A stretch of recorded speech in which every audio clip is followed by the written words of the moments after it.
about to join Don Neuen, co-host of Cowboy Logic Radio, and Denise Simon, host of the Denise Simon Experience, for a weekly situation report, or SITREP. 18 hours a day, Denise Simon lives her life as an Intel Analyst. 18 hours a day, Don Neuen lives his life in the world of rock and roll. 1 hour each day, Neuen receives a daily SITREP from Simon. Welcome to the Drive Time Situation Report. Fasten your seatbelt. You're now in Don Neuen's car, and he is calling in for his SITREP.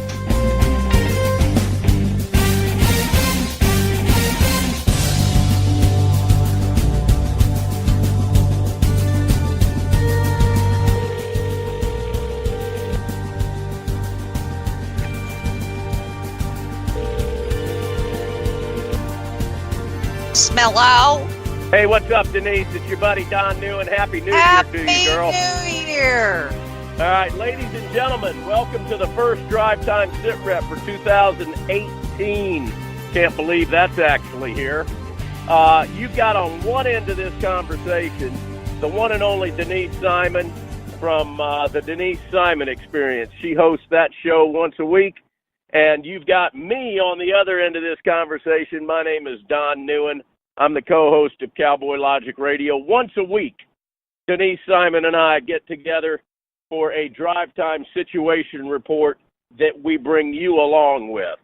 Now, this is kind of unlike any other radio show. For those of you that haven't ever heard this show before, you know, clearly I'm not sitting, it doesn't sound like I'm sitting in a radio studio. I'm in my car. And it just so happens that today I'm driving into work.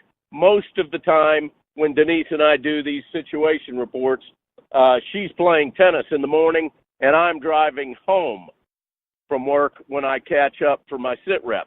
What's a SITREP? A SITREP is a situation report. It's an opportunity for somebody like me and you, the listeners, who doesn't spend all day deep in the weeds sifting through information, trying to find out what's legitimate and well-vetted information as opposed to what's fake news. Denise Simon, on the other hand, spends 18 hours a day as an intelligence analyst. So what's the long and short of this? If you tune into this radio station, you will appear to be much more intelligent than you actually are. That's the same thing I do, but I have the benefit of getting SITREPs from Denise every day. Unfortunately, we don't have the time to do these radio shows every day. But Denise, again, Happy New Year to you and your family. Thank you. And, you too. Thank you very much. And to the listeners. Yeah, absolutely, gang. Let's timestamp it and get after it, Denise. It is 10:02 a.m. on the 3rd of January, in the year of our Lord 2018. I'm going to have to get used to saying 2018. You are indeed. 2018. Hey, before we get into anything else, Denise, how about the fact that the SEC is going to the national championship exclusively? Could not be happier about Georgia. I'm pretty sick of Roll Tide, and I hope I don't offend anybody out there with that one, but I'm just kind of over Alabama. Kind of wanted Clemson, but nonetheless, Clemson didn't come to play. They couldn't catch a ball. Boy, they couldn't, could they? Woo, that was bad. That was unbelievable. You know, and the thing is, Georgia, excuse me, Georgia and I'm even drawing a blank of who they played. Oklahoma. That was almost a flawless game as far as, you know, the playability factor. I mean, yeah, they had penalties. Yeah, there were drop passes and missed passes, and there were, you know, sacks that took place. But that was an exciting game, and it was also a history-making game, don't you think? Yeah. It was, you know, for Georgia to be down 17 points at the end of the first half, it was kind of like, you know, the handwriting's on the wall here. And for them to do what they did virtually in the last a handful of seconds was remarkable. Yeah. Yeah. I kept thinking to myself when all these field goal attempts were being made in overtime, or I guess two or three of them were being made.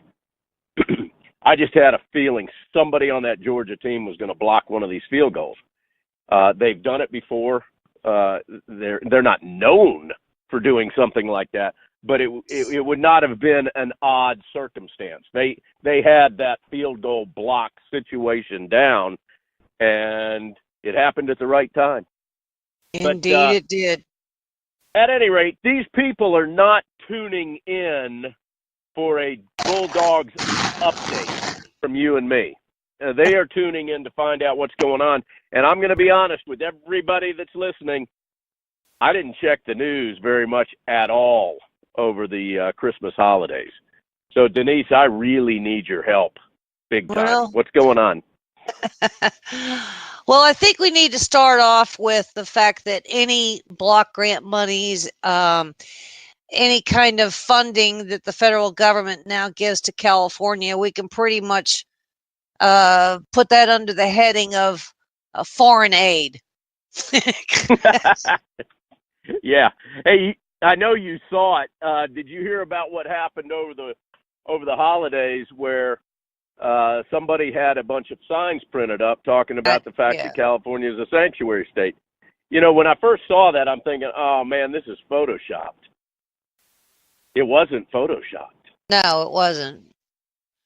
And that made it even funnier. Yeah. It was a prankster, and somebody spent some, a few dollars to have that done, where, it said we welcome criminals and illegals and MS-13, bought and paid for, I think, by Democrats or something like that. I paraphrased that. Yeah. But. Yeah. Now, did they put that on every border entry to the state? I can't. I don't know how many signs that they're all gone now after it hit the media, but I don't know how many that was applied to. Gotta love it. You gotta love that kind of stuff. Yeah. All right. So, I mean, this is a tough situation here. It's a very serious, I would argue, situation because we tend to think, well, that's California, but these people get to travel freely, which means that, once, they're in California under protections of an entire sanctuary state, they can travel anywhere throughout the United States, and they can commit necessarily crimes. They can go back, and they're still under the protections of the state of California. Let me kind of give you some highlights here because it's really quite remarkable what has happened. That it prohibits the state law enforcement and local law enforcement from holding any of these illegals on a basis of federal immigration detainers. It prohibits. Now that's before it was just, kind of a decision, maybe not. Now it's a prohibition. And it is the prohibition from transferring any people into federal custody unless they have been convicted of a crime in the last 15 years. But there's a list of 31 crimes. If that's outside the scope of these 31 crimes, then they're not going to do a thing. Then you have to have a federal judge with a warrant. So now we may in fact have to have a federal judgeship just to deal with the volume of cases in California. They can't ask for anything about people's immigration status, which also includes, I might add, those that would be applying for jobs or applying to be a student at any of the U.S. federal dollar supported university system in the state. It also prohibits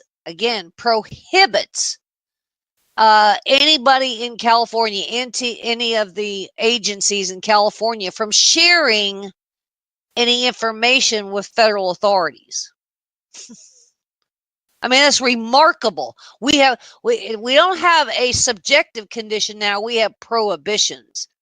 All right, so let me ask you this, based on the fact that you mentioned employers.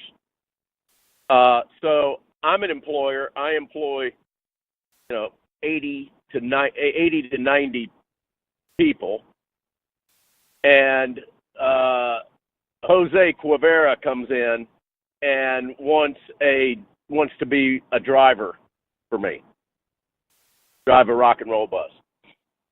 I can't make any determination as to whether he is here illegally or not.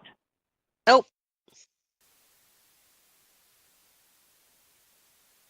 Well, I wonder what would happen given the fact that my line of business is interstate commerce.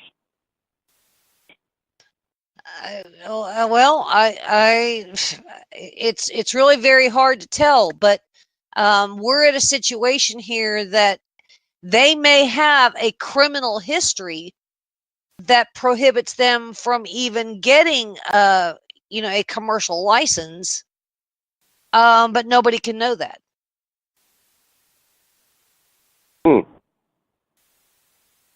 Remarkable. It is remarkable. Are any other states going to be following suit in this? I mean, is New York going to be the next one, or Illinois, or any of these other, Washington or Oregon, any of these other liberal havens? It's very possible, but let's not forget Eric Holder, because remember, Eric Holder was hired by, I think, the California State Legislature for legal advice. Now, this bill that Jerry Brown signed was SB 54, and it actually was introduced. This thing started like last April, and it was introduced finally into the Senate on December the 5th. It passed of 2016. It passed in April of 2017.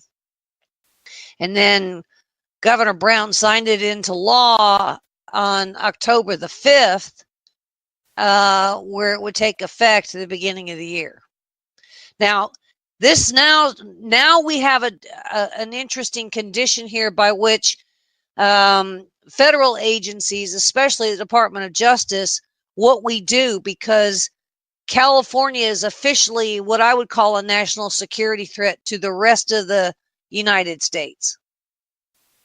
I don't think that's overstating a condition at all. It's because you can have child molesters, you can have, any kind of crime, and not only are we just talking about, Mexicans or Latinos, but we also know that a lion's share of other people that come into the United States and seek sanctuary and get sanctuary in the state of California, many of them are Chinese. They could be part of Chinese gangs, and there's some very nasty Chinese gangs out there. We obviously know about the MS-13. We don't even know what is coming in through the Middle East. There's a very large Iranian component that lives in California. Not all Iranians are bad by a long stretch. We're seeing that play out right now in day 7 of the protests in throughout the country of Iran. But I mention that because when we swapped people, the United States and Iran, when we swapped prisoners, least of which was to get back the Washington Post journalist, Obama gave up, I think, 21 others. That number might be wrong, but it was a high number. A lot of people don't talk about that. Several of those were already in prison. Some of them had legal cases against them because they were smuggling materials back to Iran. And Obama had to shut down those cases, had to provide, complete immunity and pardons to these people and give them back to Iran in addition to the billions of dollars that we gave them. Now, most of those people were in California. Well, there's a couple of things. Hang on a second, Denise, that I want to run past you just for kind of a verification.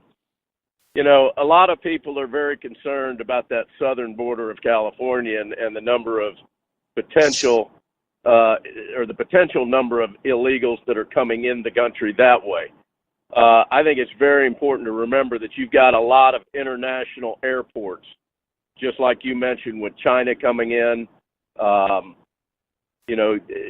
All Mexico is a pathway from South and Central America as well. And as we've talked about in previous SITREPs, down in Venezuela and others, other countries in Central and South America, you've got a pant load of Middle Easterners that are coming in there. Mm-hmm. The other thing that I wanted to ask you about is it always seems when we're discussing prisoner swaps, hostage swaps, whatever it would be, the number of, we always seem to have a bad ratio going on. You just mentioned, 20-something Iranians? I think you did? Yes. All right, and how many Americans did we get in return? Well, I know at least 2. Okay, great. A 2 to 20 ratio, or a 20 to 2 ratio? Mm-hmm.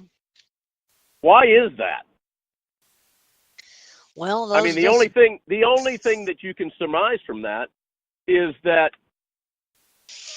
the value of an American life is greater than the value of an Iranian life, and that's obviously not the case. So why do we sit with a 20 to 2 ratio of prisoner swaps? Why?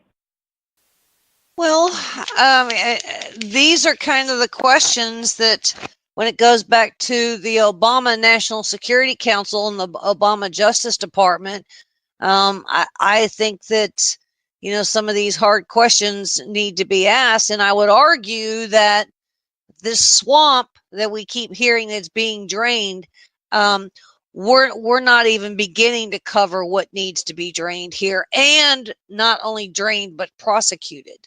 A lot of, there are some people that have left the Obama administration and left government. They've gone into either one full-blown retirement, like a Lois Lerner, that I don't know that just because they're out of government, they're immune from prosecution. I don't think that's the case. I think, but the point is, we don't have enough resources in Washington, D.C., least of which would be inspectors general, even though there's 450 of them, that this swamp is being drained the way it needs to be.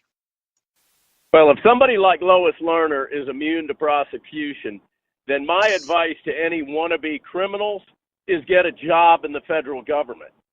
Precisely. They're all getting paid more than governors are anyway. Yeah. Ladies and gentlemen, you're listening to the first Drive Time Situation Report for 2018. We welcome you to the show. You've got Denise Simon on one end of this conversation. On the other end, my name is Don Neuen. I am driving today, ladies and gentlemen, into work. But once a week, Denise and I record what she and I do on a nightly basis, our situation report. And we record it, we package it up so that you can come along for the ride. So with all that being said, Denise, I can only imagine what you thought about Donald Trump's tweet to Kim regarding the button. And Buzz Patterson and those of us that clearly you and I and all of our listeners know, there is not a button that is pushed. And that's kind of cartoon fabrication. But wow, I I didn't like seeing that tweet. I mean, it's petulant. I don't know how else to put it. And it reduces the office of the presidency down to the likes of Kim Jong-un, who is, just a young little snot-nosed jerk himself. He's not stupid and he's not crazy. He's got things worked out in such a way that are all to his benefit. But to kind of get down into, the I don't know, the tit for tatness, I think is a little outrageous. Yeah, I thought it was about a sixth or seventh grade level. Yeah. And just not really the way I wanted to see the new year start off. Well, look, what is particularly important here that I think, Trump kind of lost sight of is that, we've gone through the expense of having 28,000 U.S. service personnel in South Korea that have been training with South Koreans for years for whatever may come from North Korea, who is operated with wild abandon. Then you've got an awful lot of assets and military hardware sitting in Guam. That's very expensive. We also have an awful lot of U.S. military assets and diplomatic operations going on in Japan. We've got the state of Hawaii that has virtually pulled out old Cold War era nuclear fallout exercises. They're spending money to do public service announcements, put in sirens, and have people practice and drill should they be caught in the middle of some kind of a nasty intercontinental ballistic missile. And then we have China, and obviously we owe an awful lot of money to China, but we're not targeting China, I think, the way that we should. So for all of these moving parts here, for him to come out with a tweet like that, I think kind of diminishes the seriousness that this is taken on by all of these other conditions that I just described, if not more. I agree. What do you see? Because at least as of this morning, I haven't seen a response from Kim. Well, what has happened, I will say this. There used to be a phone communication line between North and South Korea. And at some point that was terminated. Apparently that phone line has been put back in operation. Now, that phone line previously had been used for other kinds of security and personnel issues between North and South Korea. And then Park of South Korea has said that he is wanting to have open up a communications channel with North Korea at the highest level, and that is right. Exclusively dealing with the Olympics, which is smart. Now, little Kim is using this moment to his advantage, going, see, I'm not so bad, but I'm not giving up my nuclear weapons program, and I'm not going to be giving up my missile program.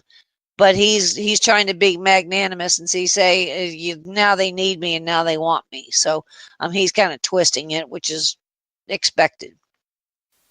But no response to Trump's sixth grade tweet. I haven't seen one, and I don't believe that Kim necessarily has a red button on his desk either. I mean, there are he's obviously looked at what Russia does when it comes to a nuclear weapons launch, or Iran, or any other rogue nation, and it's just a figure of speech, if you will. But we have NSA, we've got satellites, we've got geospatial, we've got communications, we've got cyber, we've got operatives. I mean, we've got all kinds of things that are watching virtually every single leaf fall in North Korea. So we know precisely what is happening there, although it's being held very tightly to the vest, and rightly so, because we don't want to reveal all of our methods and so forth, and that's the right thing. Well, and we shouldn't. Exactly. So but at the same time, both you and I are most definitely on the same page with this. Trump doesn't need the end result of a tweet like that the first week of January, when one of his biggest enemies is the American mainstream media, and he just pissed gasoline on that fire. You know, well, he did. yes, and so let's not limit it to what we think or the media thinks. But, we've got some other friendly nations out there, or at least we're supposed to. So if you've got Theresa May of Britain, she's looking at this and shaking her head going, geez, is this what I'm going to have to deal with for the next 3 years? Or you've got Macron of France, or, Merkel of Germany. They're looking at this going, oh, God. I mean, where's the statesmanship? Because there wasn't any statesmanship in that tweet. No, I agree. What are your thoughts on his tweet regarding Pakistan? Well, the first thing that we all hear is the stuff that goes on at the UN. We need to get out of the UN. We need to defund the UN. We need to throw the UN out of New York. Okay, well, that's all well and good, but we can pull ourselves out of the UN, but everybody else is going to stay in the UN, and we're going to be the odd man out. So the world goes on in spite of the United States being out of it. I take that same position when it comes to Pakistan. He's right. Excuse me, meaning Pakistan has harbored some nasty people, least of which was Osama bin Laden. They've lied to us about a lot of things. They don't cooperate in a lot of things, so we want to defund them. Okay, sure, we can be, I'll go back to that word, petulant, and we can defund them. But you know what? Some other nation is going to come in and they will fund them, and then there's now misplaced loyalties.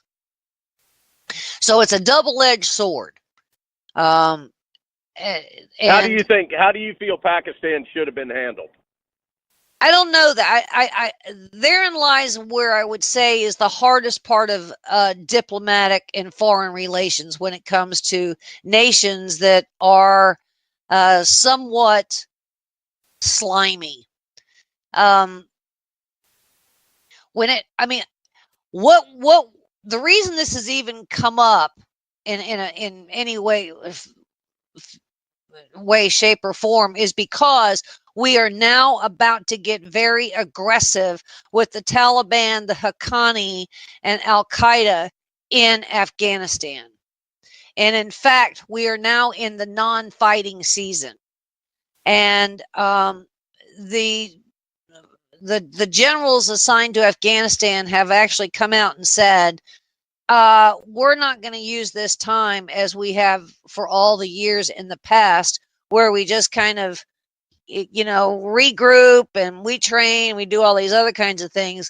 We're going to use this moment very differently, and if we have to continue it into the fighting season, we're going to do that.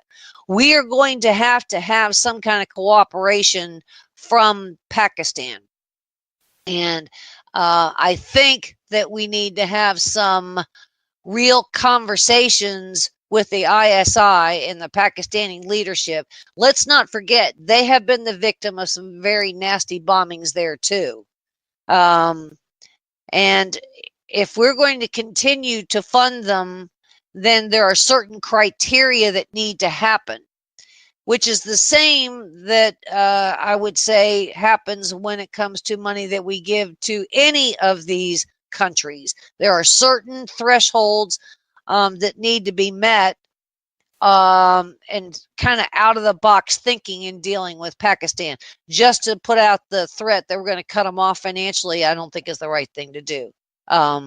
It's a shot across the bow, and you can bet that you have a Russia looking at this, or you have a China looking at this going, oh, okay, well, if the United States is going to cut them off, we're prepared to see what opportunities that we can exploit in that absence. Exactly. Ladies and gentlemen, welcome to the Drive Time Situation Report. My name is Don Neuen. I'm the co-host of Cowboy Logic Radio. You've got on the other end of this conversation, the other end of this SITREP, one Denise Simon, the host of the Denise Simon Experience. I would encourage all of you to go visit Denise's website, and that website is founderscode.com. Denise, when I'm done with this, I'm going to ask you to restate your website, because your connection is always so much better on these SITREPs, because I'm on my phone. Ladies and gentlemen, I'm driving into work. I've probably received 20 text messages already and had to dump 3 calls into voicemail to keep this SITREP going for you guys. Normally we do this at night. My phone's a lot quieter, and but because today is the first day back at work, it's the first day that I've actually driven back into Atlanta, we had to do it in the morning, or you wouldn't have had a show we'd not have had a show to listen to tonight. So Denise, give everybody your website so that my pronunciation of that via cell phone doesn't hinder their ability to get to your site. It is founderscode.com.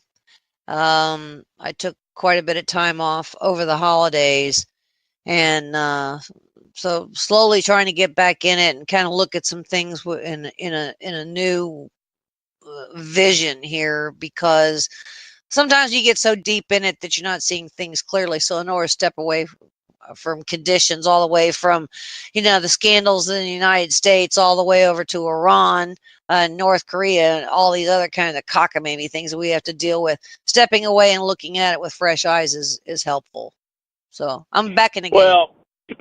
Well, I am glad you're back in the game. We did speak a couple of times over the holiday break, over the Christmas break, and didn't get much done in the form of SITREPs, although I am going to share with the listeners something that you participated in. You initiated this over the Christmas holidays, and that was some game that I saw a video posted of on Facebook, in which there were a pair of pantyhose that were hanging out of the back of your pants, and at the bottom of the pantyhose appeared to be either an orange or a grapefruit, and you were swinging it by undulating your hips to knock, in the form of, maybe one would say, a game of pool, or some other sport in which, croquet maybe, in which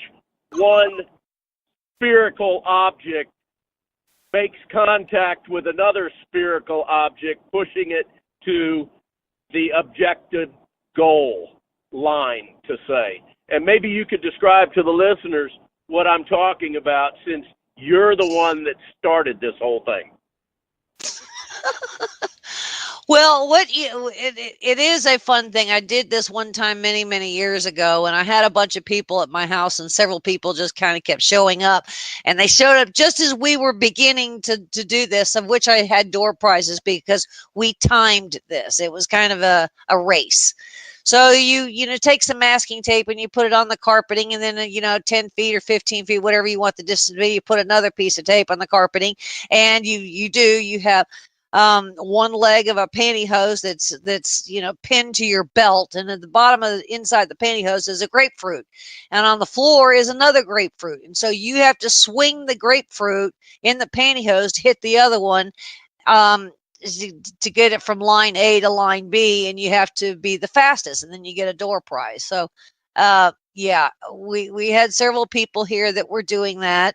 And you included. You included I in did it. In your very festive. What kind of pants were those? What were those pants you were wearing? They were like yoga pants.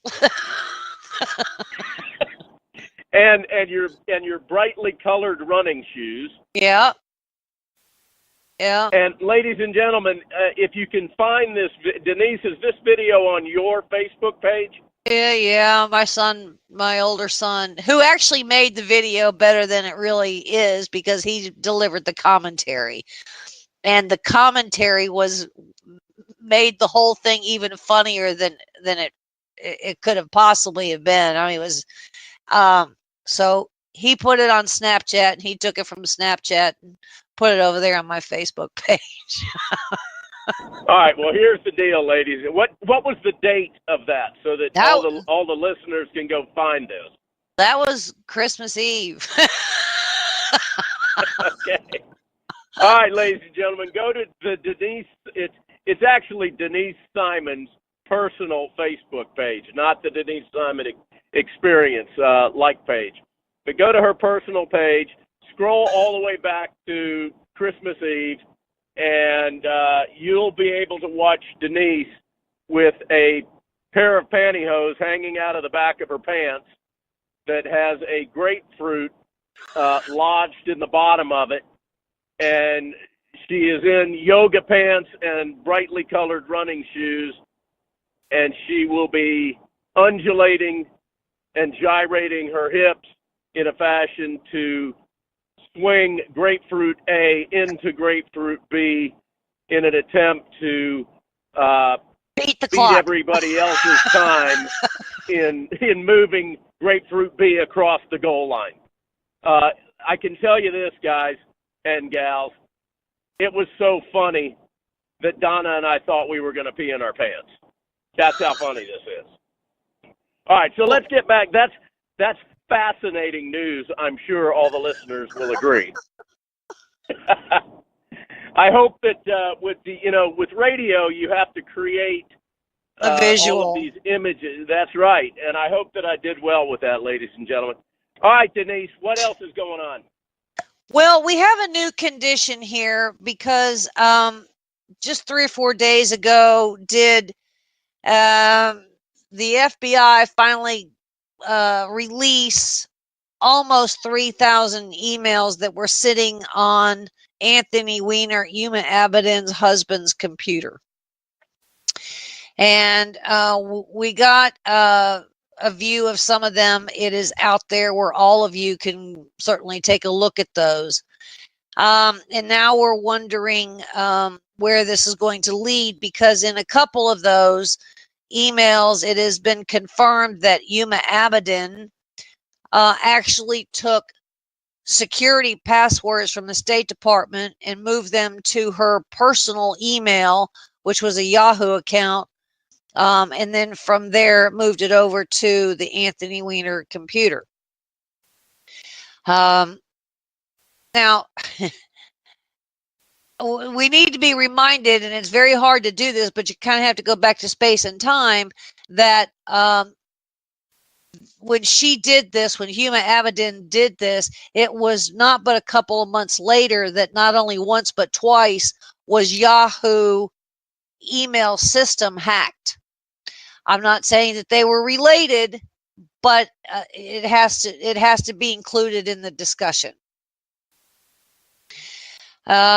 So I was asked a couple of times, why isn't Huma Abedin in jail? Well, we have to go through a process, and the Justice Department has got to reopen the case.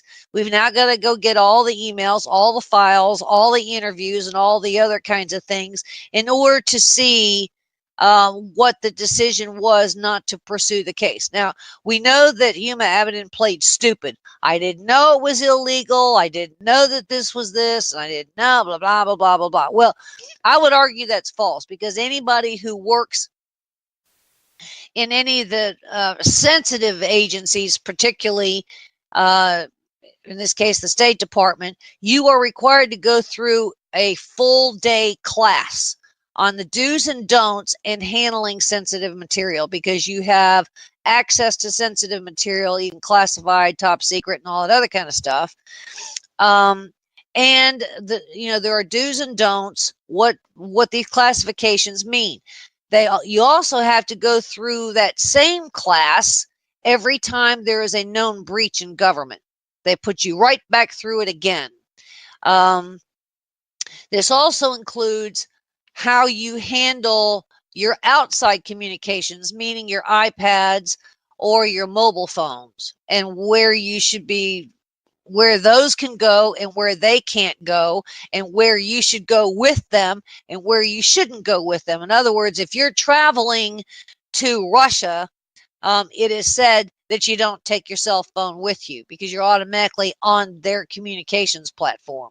If you're going to have to communicate with somebody, then you buy a dispensable phone and you hold your conversations to be very thin on substance. So as a consequence,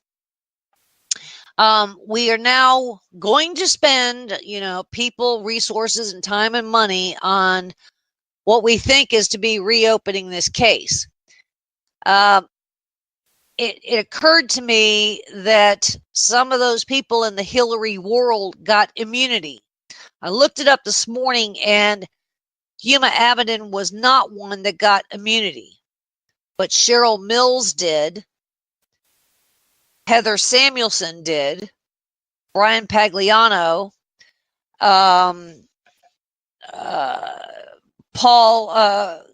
Corbetta, and John Bendel. So there were 5 people that actually got immunity. But so Ben Rhodes didn't. Ben Rhodes, what about Podesta? No.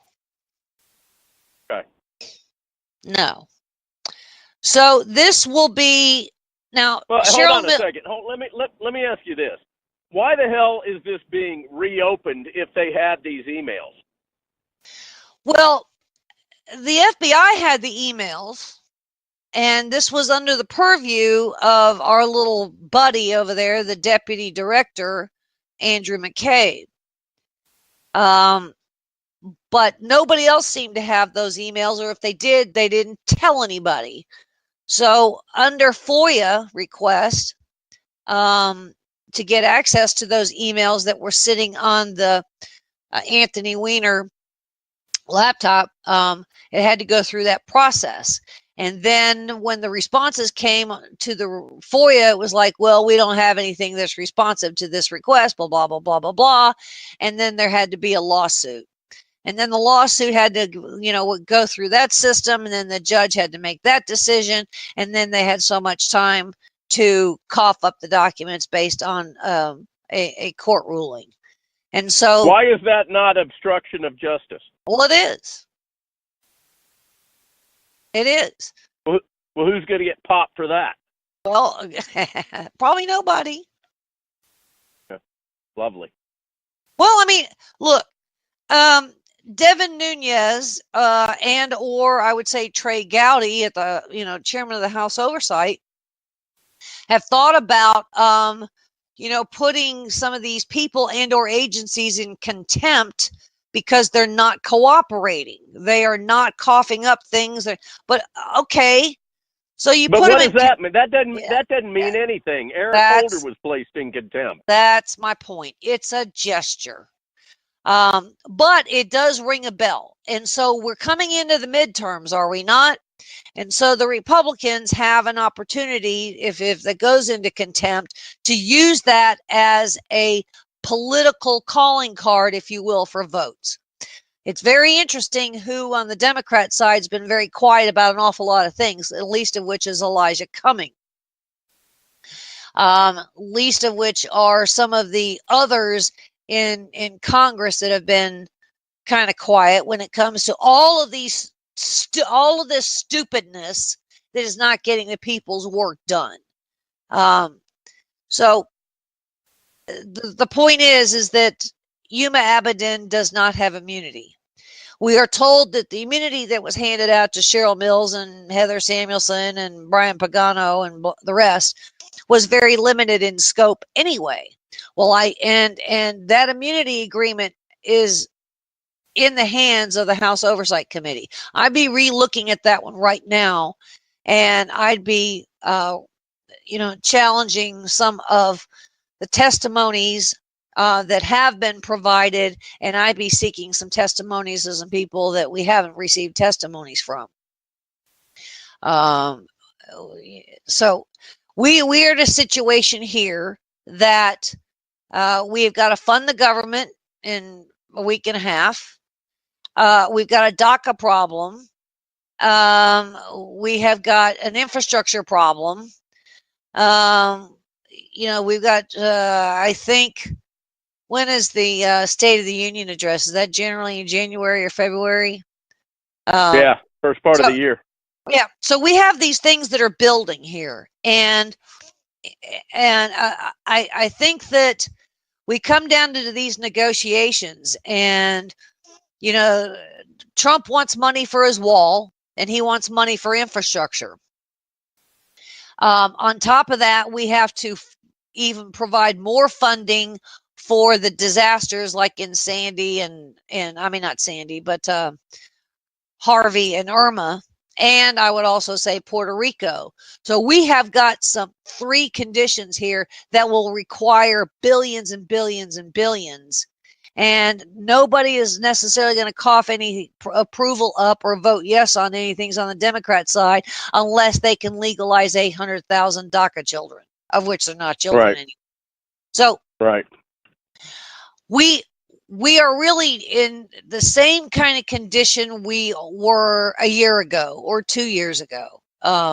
Only I would say that the dollars are even worse, and the attitudes in the halls of Congress are much more contentious. Yeah, it's pretty pathetic. It is. It really, really is. Just as a kind of a side note, you mentioned Puerto Rico. How big of a threat do you think the mass exodus of Puerto Rico into Florida is going to be for the midterm elections? Well, and even looking further down the road, turning that state blue. Well, the state is blue. Yeah, but you know what I'm talking about. Yeah. I mean, Florida, the only thing that it holds on to any part of Florida is all the counties north of Orlando. Anything south of Orlando. But so but it was a big win for Trump in it was in this past election. The thing is,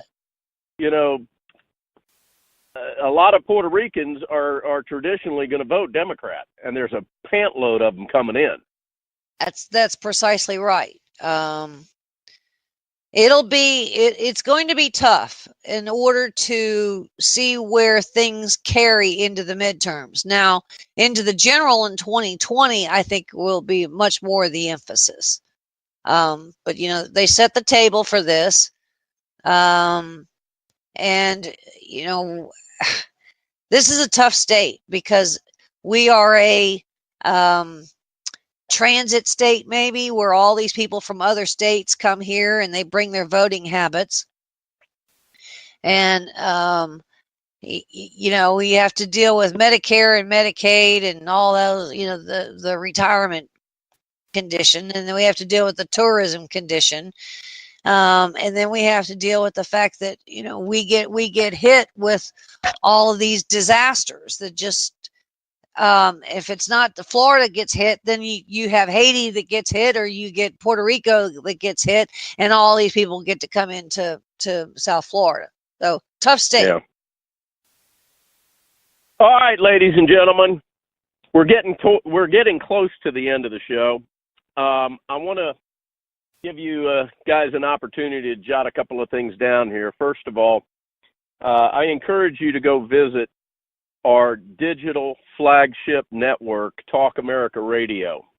That website is found at talkamericaradio.us. We've got about 50 or 60 shows that are airing weekly on two separate streams that are being pumped out by Talk America Radio, the Justice Stream, which you're listening to this on right now probably, and the Liberty stream, which a repeat of this show will air on.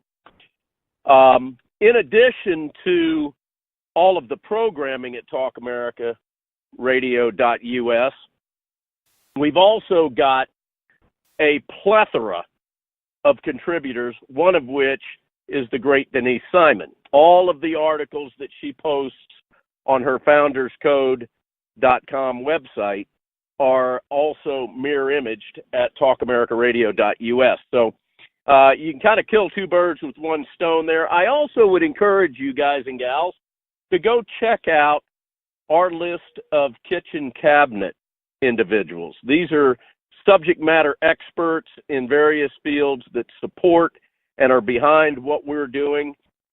Most of them are rather high profile, but a kitchen cabinet is kind of like a board of advisors, consultants that aren't actually we don't have a board of advisors. We don't have a board of directors. We surrounded ourselves with phenomenally great people like Gordon Chang and Major General Paul Vallely and Buzz Patterson and Colonel Rob Manis and Tom Del Beccaro and Claire Lopez. I mean, I could go on and on. These are subject matter experts that believe in this network, and that does nothing but add to the credibility of you believing in it as well. Also, we need to give a hat tip, Denise, to our fine AM/FM affiliates that carry our shows. WDDQ Talk 92.1 FM out of South Georgia, and WJHC 107.5 FM out of North Florida. We've got that I-75 corridor down, don't we, Denise? Yeah, we do. But Scott James, Jack Ring, and all of the people that are behind us at DDQ and JHC, we can't thank you enough. Also, we have got WLBB 1330 AM and 106.3 FM serving West Georgia and Eastern Alabama. Boy, you talking about a conflict of interest there with regard to the upcoming national championship. LBB serves both of them. Anyhow, Steve Braddock and all the gang over there, we can't thank you enough for what you do. Ladies and gentlemen, again, please go check out Denise Simon's website, founderscode.com. And Denise, I'm going to let you close it out as only you can do. Thank you. Well, God bless America. A very, very happy new year. And we'll see you again quite soon.